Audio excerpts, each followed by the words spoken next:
Estamos de vuelta en su espacio Paneo Semanal y como dijimos antes de la pausa, un tema mucho más placentero, mucho más placentero y mejor para todos los que nos escuchan. Porque los economistas dejan tenso todo. Dejan todo tenso y los que nos siguen se dan cuenta que nosotros hemos venido dándole espacio a personas que nos enorgullecen, a profesionales de alta gama que nos enorgullecen como dominicanos. Ustedes ven todos los espacios que están en nuestro canal. Siempre tratamos de traer temas que nos hacen sentir bien como dominicanos. Personas que con su nivel profesional, para los que dicen que los dominicanos no tenemos nivel, ni que no sabemos hacer las cosas y que no investigamos, pues aquí hay ejemplos. Tenemos aquí al arquitecto Alex Martínez Suárez, es un arquitecto, investigador, curador dominicano. Tiene una maestría en arquitectura avanzada en el Instituto Berlage de los Países Bajos y un posgrado en estudios de museos en la Universidad de Harvard en Estados Unidos. Coordinador general y museógrafo del Museo Fernando Peña de Filló en Santo Domingo, así como director de Archipiélago, una plataforma multidisciplinaria que realiza proyectos de arquitectura, academia y gestión cultural. Imparte docencia en la Universidad de Harvard, en Estados Unidos, en el Instituto Tecnológico de Monterrey, en México, y en la Universidad Iberoamericana de República Dominicana, entre otras, muchas otras cosas que no quisiera quitarle tiempo al espacio para que no nos falte. Y tenemos también a Rap Mesina, que es una editora, investigadora y curadora especializada en la sociología del diseño. Es egresada del programa de redacción de revistas de la New York University en Estados Unidos y tiene una maestría en investigación y curaduría de diseño de la Design Academy Eisenhower en los Países Bajos. Fue editora de la revista Arte TL Magazine con sede en Bruselas y de la publicación de arquitectura y diseño Frame, ubicada en Ámsterdam, entre otras cosas que nos enorgullecen como dominicanos. Y también tenemos aquí a José Enrique del Monte, arquitecto, investigador, historiador, poeta y gran amigo nuestro, doctor en lingüística y ya, entre otras muchas otras cosas más, que ya es asiduo a nuestro programa. José Enrique, una navaja suiza. Una navaja, siempre lo traemos. Hombre, ha repetido muchísimo. Corta, puya, elige y serrucha. Así es, y lo hemos traído porque además de escribir parte y participar en el libro como tal, hay algo que a mí me gustaría decir, que aparece en el libro, que agradecen a la generosidad de José Enrique del Monte, quien además de arquitecto, investigador y poeta, es uno de los recursos más valiosos que tenemos los dominicanos para valorar, entender y poder llegar a ser críticos de nuestro entorno construido. Eso dice en el libro. Por eso lo hemos querido traer también para que nos acompañe y nos haga la presentación de esta obra. Muy buenos días a los tres, a Alex, Rap y José Enrique. Bueno, muchas gracias. Inicio con este encuentro, ¿no? Este encuentro entre todos amigos y también para compartir cosas buenas que el país tiene.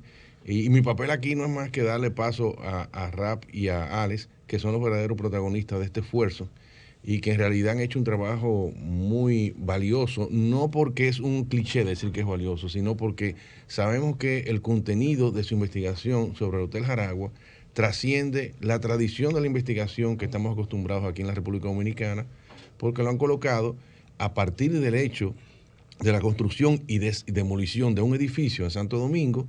Ellos comenzaron a crear todo un ambiente, una atmósfera de lo que previó a la construcción, lo que sucedió mientras duró el edificio y lo que ha sucedido una vez haya desaparecido el edificio. Y eso es un legado importantísimo y un punto de arranque para poder entender el fenómeno cultural de la República Dominicana en la actualidad. Súper interesante el término que aparece mucho, y ahí Rap es la especialista de diseño social, diseño pero visto desde el punto de vista social. ¿Cómo surge este acercamiento al libro desde ese punto de vista? Porque estamos acostumbrados, el Jaragua, arquitectura, ingeniería, demolición, pero ese approach, ese acercamiento desde el punto de vista social.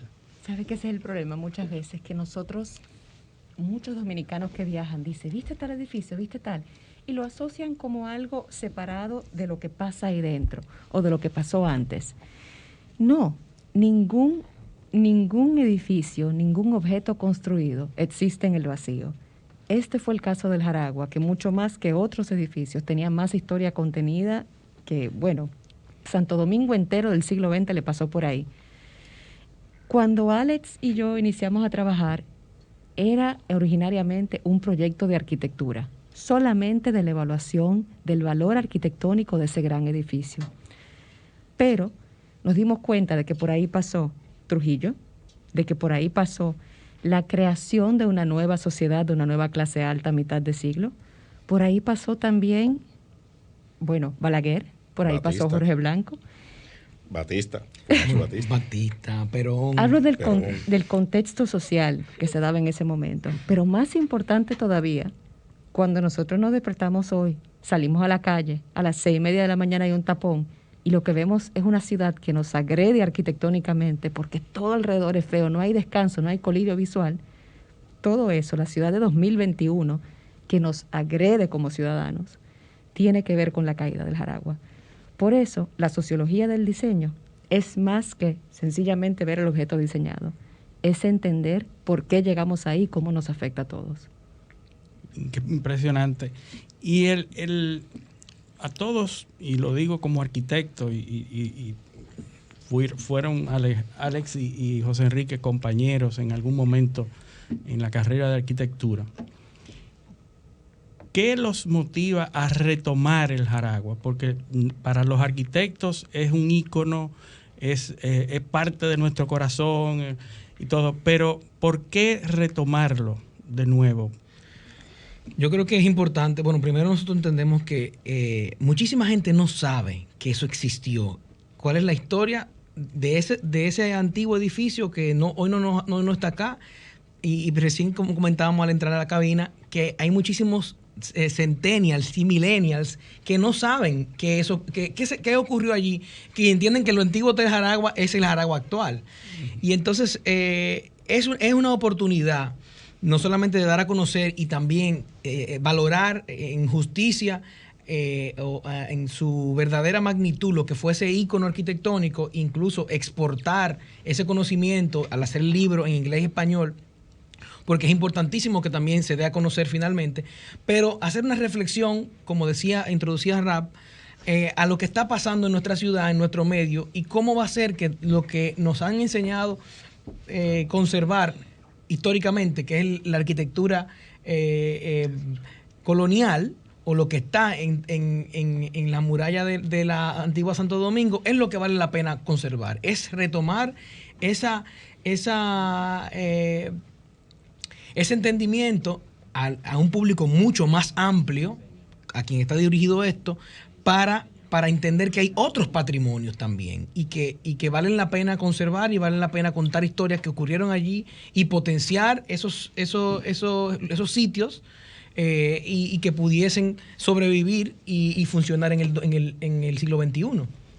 Tú sabes que en algunas de las entrevistas que he visto y en el mismo libro se habla de que los dominicanos estamos acostumbrados a rescatar la época colonial y reconocer en la época colonial las catedrales, las iglesias, la zona colonial, y ya estamos acostumbrados a eso. Contrario a lo que está pasando en el mundo entero, que el asunto de la parte colonial está siendo rechazada. Pasamos el 12 de octubre con el rechazo a la estatua de Cristóbal Colón y todos estos movimientos que están saliendo. Los dominicanos estamos un poco más familiarizados con la zona colonial, pero es momento de retomar la parte modernista de la arquitectura. Quisiera que me hablaras con eso, porque el arquitecto del Jaragua, Guillermo González, es el padre de la arquitectura dominicana y fue el diseñador, y que nos hable del valor que tiene la arquitectura moderna en República Dominicana. ¿Cuáles son los, y ahí lo dice en el libro, pero para los que nos están escuchando, otros modelos, otros ejemplos de arquitectura moderna que se dieron y que son valiosas también? Bueno, vale la pena comentar que cuando hablamos de arquitectura moderna estamos refiriéndonos a partir en República Dominicana, a partir del 1930 o en la época del 1930. Y es una tendencia que viene desde el inicio del principio del siglo XX de Europa y Estados Unidos, y luego se propaga en distintos ámbitos de América Latina y el mundo. Pero es esta arquitectura que es una arquitectura que hace una síntesis de sus formas y expresiones.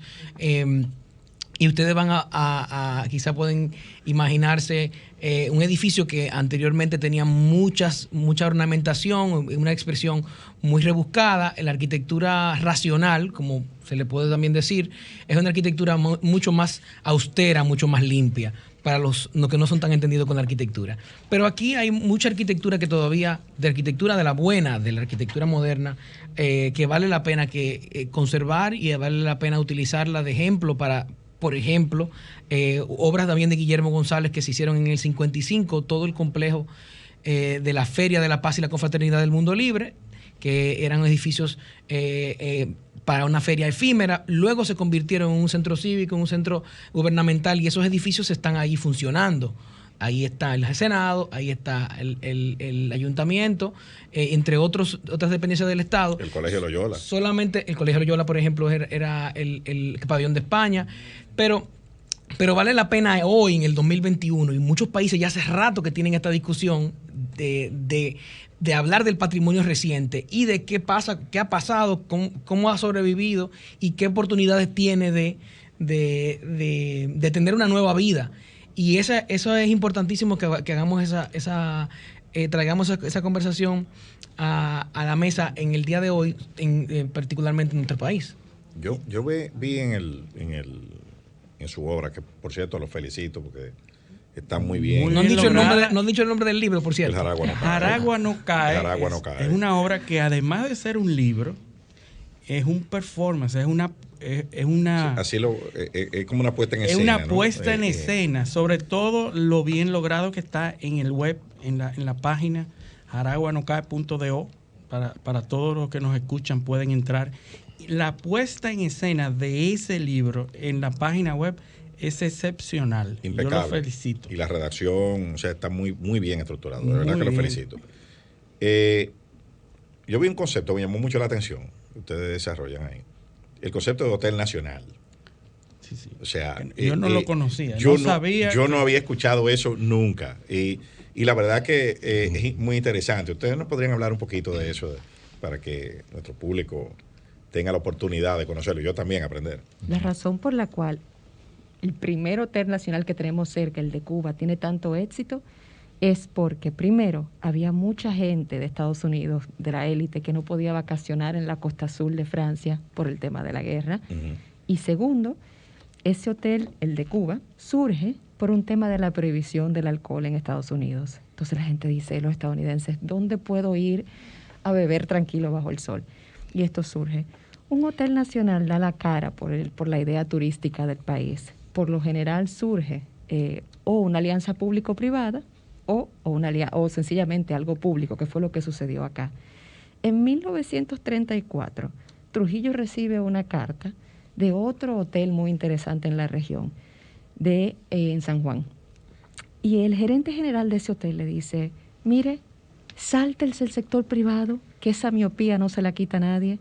No hay nadie que vea la posibilidad de que Santo Domingo se convierta en un gran punto turístico en el Caribe, así como lo es La Habana. Trujillo, que estaba loco por competir con La Habana, dice, mira, ¿por qué no? Y por eso entonces surge la cara turística construida del país en ese hotel. Ese concepto, así como toda, tienda, toda marca, por ejemplo, Chanel tiene una flagship, o sea, una tienda que representa su esencia. Chanel tiene una tienda en París y es porque era la casa de Coco. Bueno, lo mismo. todo país, toda industria turística tiene un edificio emblema. Eso es un hotel nacional. En Cuba se llama así mismo, Sí, el Hotel claro. Nacional. Pero Que aquí- sale en El Padrino. Pero aquí el Hotel Nacional Claro. era refiriéndose a lo que luego va a ser el Hotel Jaragua. Y algo interesante es que en el medio de la construcción se deja de llamar Hotel Nacional entre el 40 y entre el 41 y 42 antes de ser inaugurado, y en la prensa comienza a aparecer el nuevo nombre. Casi van a inaugurar el Hotel Jaragua y comienza a hablar se reúne la comisión de supervisión del Hotel Jaragua, pero fue parte de lo que hicimos y levantamos en esta como dato, es que en el periódico se ve que al principio se llamaba Hotel Nacional y luego entonces le cambian el nombre, y con los historiadores dominicanos tratando de encontrar respuesta por qué habrá cambiado eso. Frank Moya Pons apunta que quizás hay una especie de estrategia mercadológica de referirse a nombres indígenas, que luego vamos a ver que existe el Hotel Maguana, el Hotel Marién, el Hotel Hamaca, el Hotel Bauruco, más adelante, ¿no? Entonces, eso es parte y bueno, el primerito, y donde empieza la industria turística de nuestro país es en el Hotel Jaragua. Y también señalan, interesantísimo, parece que la primera construcción de magnitud mirando al mar, o sea, ya interactuando prácticamente con el mar. Nosotros siendo una ciudad costera, pues es lógico, ¿no? Que comience ese diálogo de las edificaciones con el mar. Pero no es tan Interesante. sencillo eso. O sea, en uno El de los asunto del matadero, que lo que hacía era infestar las costas. Sí, porque la relación con el mar era de agresión. Era No, de- era Aquí negativo. ahora es de interacción. Era con negativo, este sí. Era diseño. negativo, y todavía al día de hoy la gente no le gusta construir cerca del mar por el tema del salitre y una serie de cosas. Pero siempre la ciudad fue mediterránea. Santo Domingo su relación fue con el río. Y siempre vio al Mediterráneo, siempre le dio las espaldas al mar.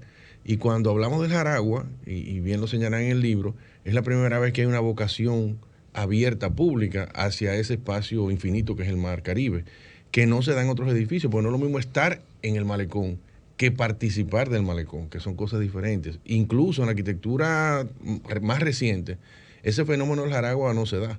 Y el sustituto del Jaragua niega el mar, de alguna manera, mientras que el anterior fue completamente... El edificio está perpendicular al Exacto. mar, o sea, Entonces, una cosa es increíble. una de las cosas que nosotros nos asombramos, porque a veces la gente simplifica la arquitectura como un lugar para hacer algo, una construcción propia, ¿no?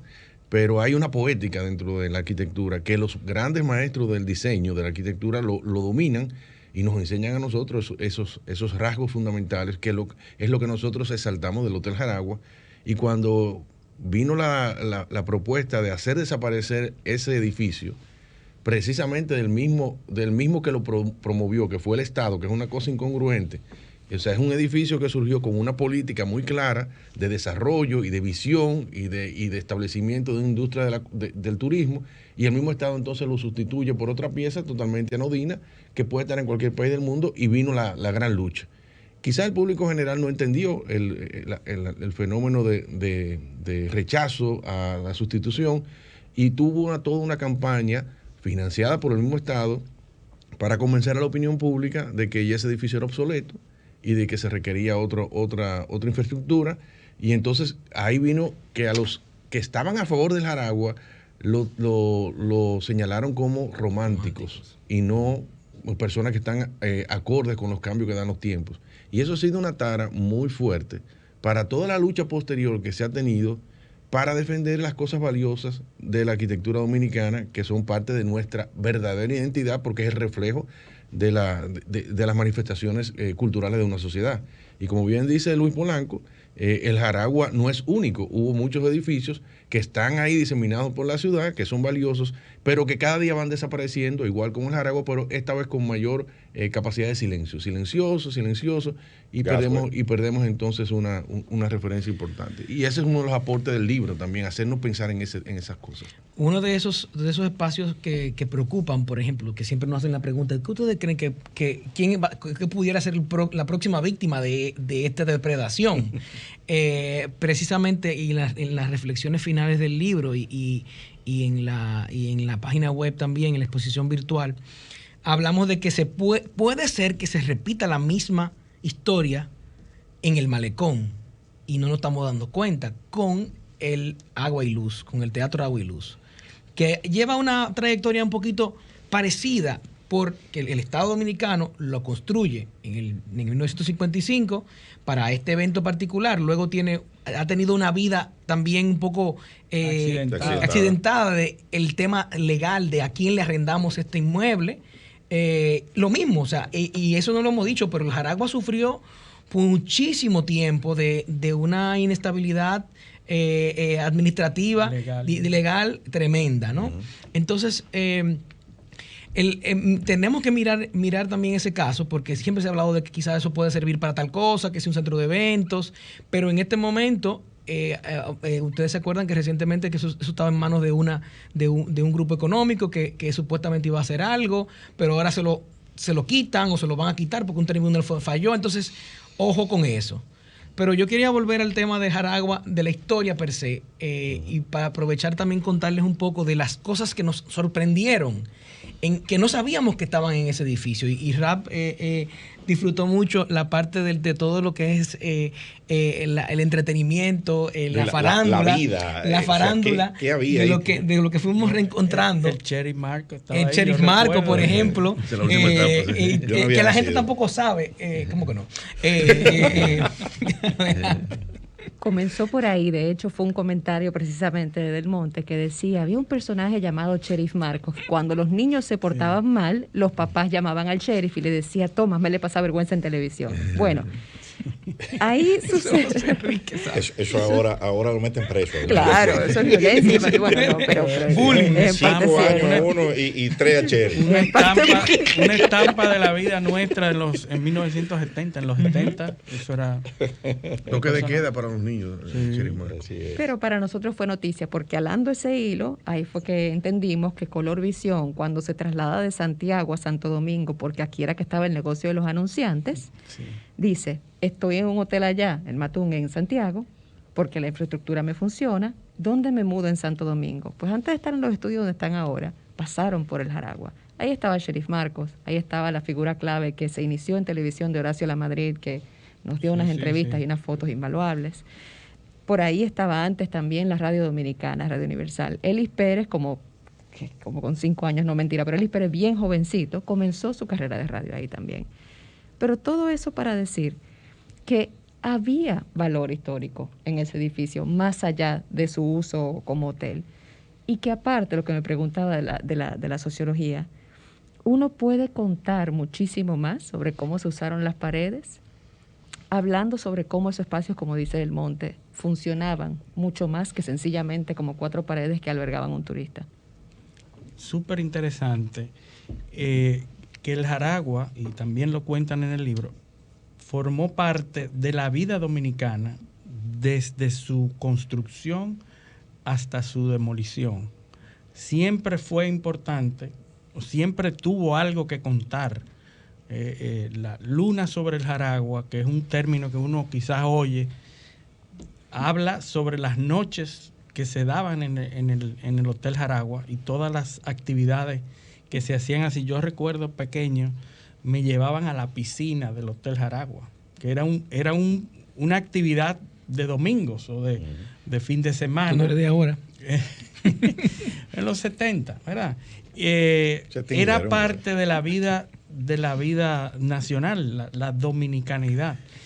En términos de su construcción, porque yo fui testigo de que dio brega tumbarlo.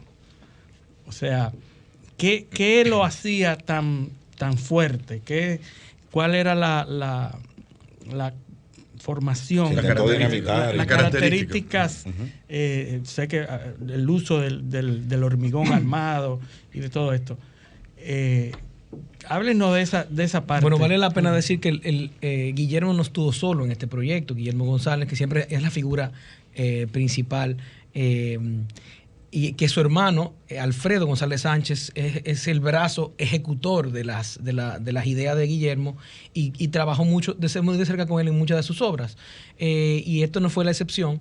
él fue el ingeniero encargado de, incluso en los planos del anteproyecto, lo firman los dos hermanos. Lo que pasa es que siempre hablamos de Guillermo como el hacedor y el que tenía, el que dibujaba, ¿no? El de la arquitectura. Que dicho sea de paso, los planos decían Hotel Nacional, en principio. En esos mismos planos dicen Hotel Nacional. ¿Sabes Es qué el plano firmado en 1939. Que me sorprendió mucho, que los planos estaban en pies, no en metros. Ah, sí, porque todavía el sistema métrico no se usaba. No se usaba. Y acuérdate que Guillermo estudió en Estados Unidos también.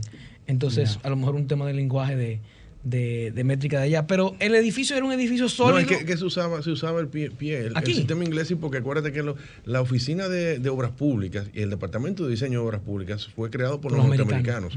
Y fueron los códigos americanos que se implementaron. Luego fue que pasamos al métrico, ya después de los 40, cuando se funda la Escuela de Arquitectura de lo que hoy es la UAS. Lo que hoy es la UAS. Interesantísimo. Guillermo González está bien valorado en la sociedad o suficientemente valorado. Un arquitecto que obtuvo honores en Yale, porque la gente quizás no maneja esa información de que fue un excelente alumno de la Universidad de Yale. Está bien valorado, o sea, suficientemente bien valorado. Debemos retomar. Pero no solo, yo no solamente digo la obra de Guillermo, es que es que tenemos muchos otros arquitectos que valen la pena también exaltar su obra y su trayectoria y su importancia. Pero yo creo que el dominicano de a pie no sabe. Y yo creo que estos espacios que abren a esta conversación son vitales para el que está interesado y el que va en el carro aprenda algo de arquitectura en algún momento y vaya desarrollando una sensibilidad hacia estos temas. Pero yo creo que no está bien valorado tampoco porque no se conoce tantísimo fuera del ámbito de la arquitectura, o el que tenga cultura general o cultura particular de la época donde se desarrolló su obra. Entonces yo creo que hay que buscar la manera en la cual involucrar y llegar a otros públicos. Pero sí, mira, de acuerdo contigo, Alex, pero en sentido general, lo que se trata en el ámbito del arte dominicano y la cultura, la arquitectura es como un ente aparte. Más la gente nos ve a nosotros como dentro de la industria de la construcción. Y no se da cuenta que la arquitectura es una pieza clave dentro de las bellas artes, o lo que se llama las artes y las manifestaciones artísticas. Entonces, en sentido general, cualquier dominicano promedio te puede saltar con un nombre de un artista plástico o de un escritor o de un fotógrafo. Puede ser que sucedan esas cosas. Ni siquiera el dominicano promedio. Pero es un dominicano promedio dentro de los más instruidos. Sí, pero hay cierto conocimiento general de algunos artistas. Tú le hablas de Vidó, y aunque no saben quién, pero se pueden saber quién es Vidó. Buen cantante. Pero puedes saber, o sea, no, hay un sector de la sociedad que también está formado, porque cuando nosotros queremos meter todo el mundo en un saco, en República Dominicana creemos que todo el mundo es un ignorante, pero aquí hay mucha gente formada también. Y dentro de ese ámbito formado, lo que quiero señalar es que otros artistas de la República Dominicana, del mundo clásico, son reconocidos. Pero la arquitectura no, la arquitectura se queda en un ambiente propiamente académico de los arquitectos. Y los nombres que se barajan ahí, que para los arquitectos son muy conocidos y muy valiosos, para el resto de la sociedad son totalmente desconocidos. Pero además, y perdóname, Guillermo González en vida tampoco fue muy conocido. O sea, era un hombre de su trabajo y no tenía ese arraigo social y esas relaciones sociales que sí lo tuvieron otros arquitectos como los Pou o como José Antonio Caro Álvarez, que sí participaban de la alta sociedad y esas cosas. Yo pienso que es como tú dices, la gente lo ve en las construcciones, los arquitectos, no dimensiona la importancia de lo que es la arquitectura y sobre todo también hay un tema que es que nosotros en nuestro sistema de educación hemos ido sacando de forma progresiva las artes la creatividad, el pensamiento crítico, la historia, la sociología, y la arquitectura se conecta con todo eso. Uh-huh. Entonces, por eso, el ciudadano dominicano promedio de hoy en día, lo único que entiende es la construcción. Porque no lo dimensiona. Es así. Precisamente cuando comenzó el proyecto y le dije a Alex, esto no es un libro solamente de arquitectura, también le dije, esto no es un libro solamente para arquitectos. hay que contextualizar. Mucha gente, como dice él, los millennials, y no solamente por un tema generacional, mucha gente que aún teniendo la edad que tiene, no entiende por qué ese edificio es importante para lo que estamos viviendo hoy, tiene que poder acceder a eso. Y ustedes que leyeron el libro se darán cuenta de que el tono, el lenguaje que utiliza, no es lo esperado. Mucha gente nos dijo, pero se siente, y yo le dije, mira cómo se siente. Es como si yo estuviera sentada en una mecedora, en un balcón, chismeándote. Efectivamente, sí, es un chisme. Hay una parte que comienza con cómo una muchacha con mal de amores se va a suicidar. Hay una parte que comienza con el maremoto de Matancitas. Comienza por hasta donde de política se habla ahí. La primera línea, desde la primera línea, revela qué tipo de tono va a tener ese libro. Y que fulano, que Y lo arrendó, que costó tanto. El dictador megalómano. Y también del cotilleo de las transacciones que se dieron alrededor del hotel. Todo. Con la familia Trujillo. Muy chulo, de verdad. Pero precisamente ese tono es para que no haya excusa de decir, es que yo no entiendo arquitectura porque es muy aburrido, porque esos arquitectos andan con unos términos que yo no entiendo. Bueno, precisamente para eso está este libro, y como mencionaron ustedes, la exposición virtual en jaraguanocae.do. Está hecho para que cualquier persona que pueda leer inglés o español entienda exactamente por qué era importante ese edificio. Aquí, el dominicano promedio instruido, vamos a llamarle así, muchas veces no se empapa de esto porque las personas que emiten la información no quieren democratizarla. Prefieren meterla en una nube y no sacarla de ahí. Hay un esnovismo en el conocimiento también. Bueno, yo como editora digo que sobre todo en un país como este hay que democratizarla. Claro. Y por eso, si están escuchando y dicen, yo me quiero pasar la tarde de un sábado leyendo algo, que el libro, por cierto, está para descarga gratuita en jaraguanocae.do completo. Importante. Entonces, yo me quiero pasar este sábado, este domingo leyendo sobre arquitectura. No. Les exhorto, por favor, visítenla. Van a leer algo muy entretenido sobre dominicanidad. Es una radiografía de lo que somos. Yo te quiero preguntar algo. Tú mencionaste un concepto al principio de tu intervención que una conexión más bien de la destrucción del hotel del Jaragua con el tema de este caos que tenemos en la ciudad. O sea, cómo eso se conecta. Yo quiero que tú me lo desarrolle un poquito eso, porque la verdad que es interesante. Yo no había hecho esa conexión entre las dos cosas. Yo les voy a poner el ejemplo más claro. Cuando una persona hoy, de nuevo, el promedio instruido, vamos a llamar el promedio pudiente, va a comprar un apartamento de lujo en una torre, lo que está comprando no es realmente lujo, no es realmente buena terminación, no es realmente un buen diseño del espacio. Muy pocos proyectos aquí señores, hay distribuciones de terror en apartamentos de 500 metros y 600 y 700 metros cuadrados en Anacaona. Hay distribuciones de terror, hay terminaciones de terror. ¿Pero eso es por qué? Porque ni siquiera ese dominicano pudiente tiene el criterio para entender qué es lo que está comprando. La buena arquitectura no es parte del valor. De diseño, de interiores, de muebles. Sí, porque la buena arquitectura no forma parte del valor monetario. Exacto. No se toma en cuenta que como sea grande, variable. que esté ubicado. Tal sitio.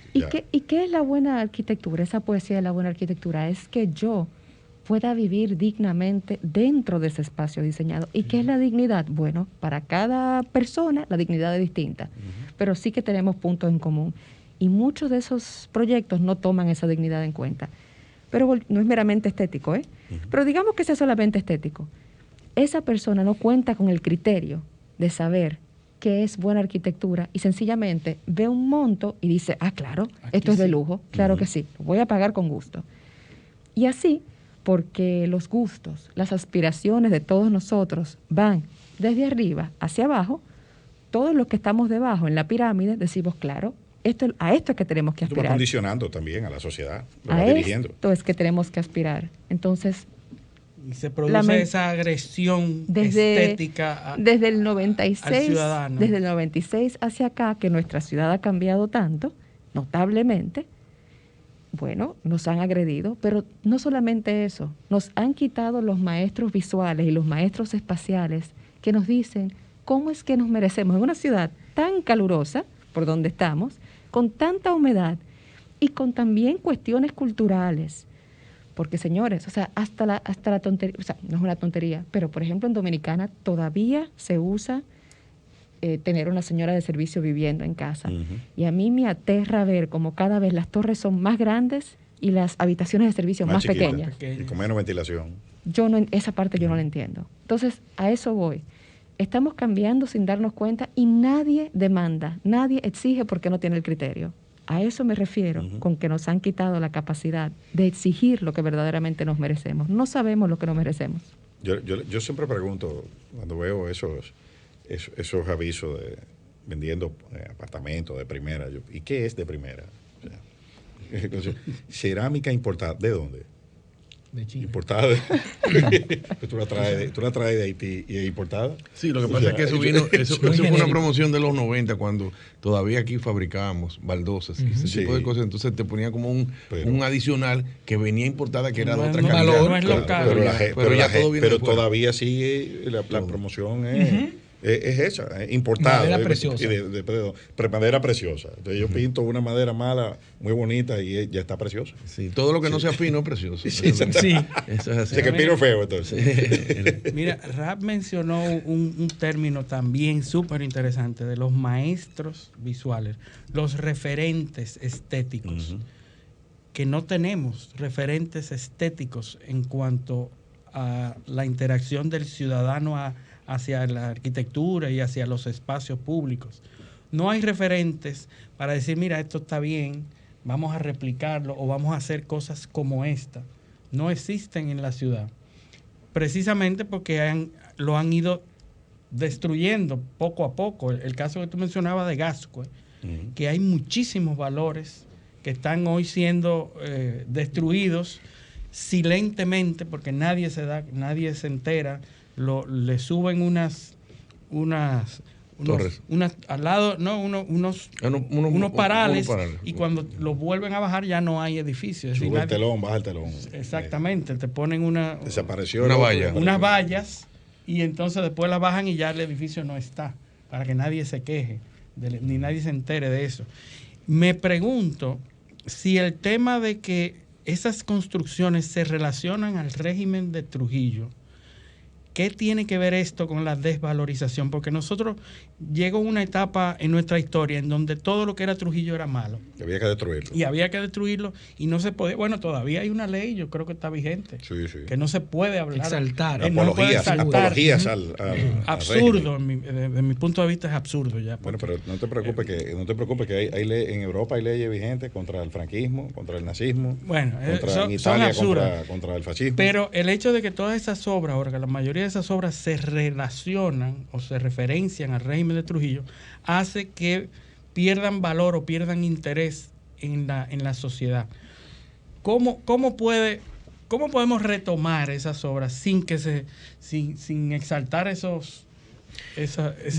tipo de cosas? Yo creo que antes, yo me imagino que yo siento que ese miedo de referirnos a o de exaltar estos edificios, eso yo creo que ya eso queda en el pasado. Que la destrujización, que no sé qué.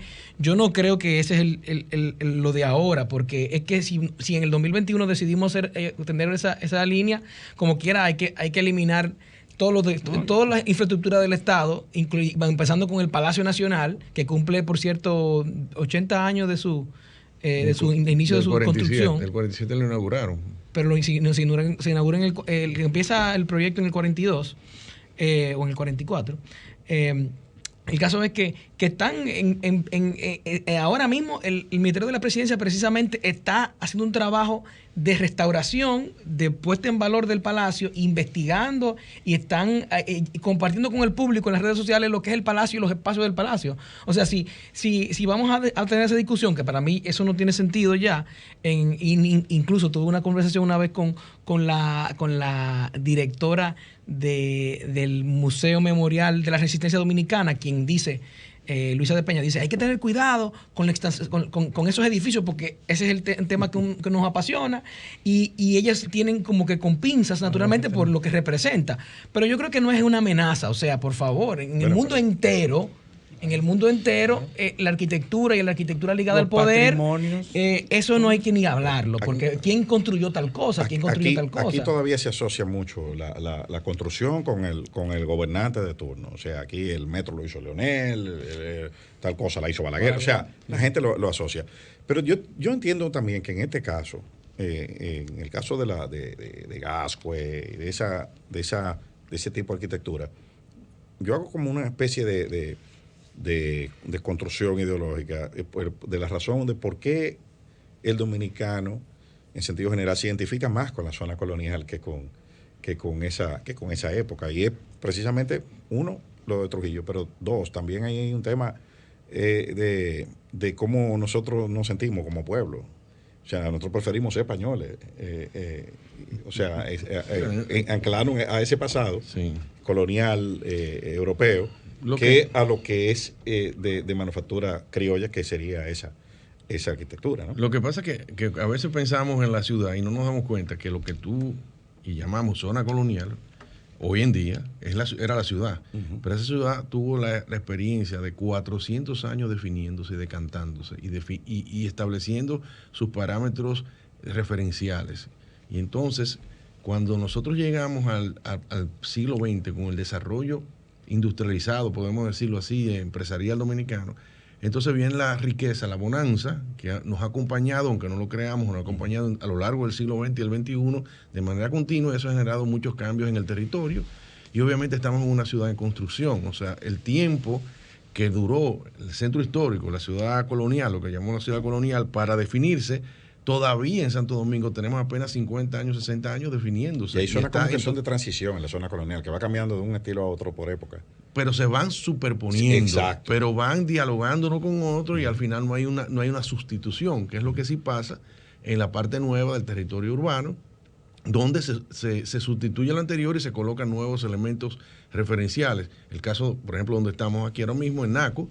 Naco fue una expansión residencial desnucleizada de lo que era el centro histórico, con vida propia, y hoy en día forma parte de una dinámica del sistema constructivo, de la industria constructiva dominicana, que lo ha transformado sin ninguna visión predeterminada.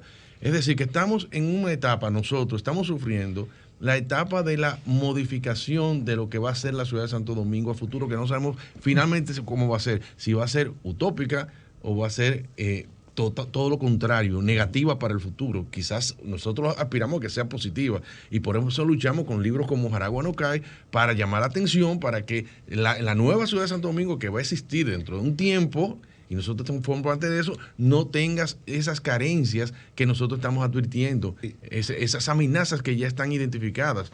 Y ese es el aporte de un libro como Jaragua no cae.